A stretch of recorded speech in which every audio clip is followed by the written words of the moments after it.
sesizwile ukuthi kukhona ngisho ingqongqo yakhona la okuthiwa uAlbarak.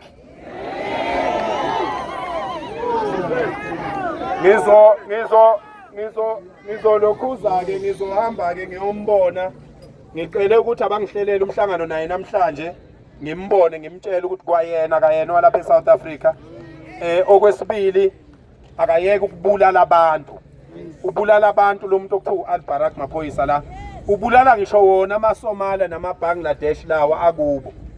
Uyabulala nje lo yamuntu. Manje ke sinezithombe zakhe ehleli nezidumbe endlini. Ngoba sikhulumi thina ngomuntu ngoba masikhuluma suke sifuna usithathu isise enkantolo. Mawusizwa sivula umlomo nje sisuke sesilungela ukuthi usise enkantolo. Sizocela sizohamba futhi siyohlangana nobaba uMkhwanazi siyomcela ukuthi akayibophe le ndoda ngoba akakwazi umuntu ukubulala abantu azaziwe ukuthi ubulala abantu kodwa kungenzeki lutho.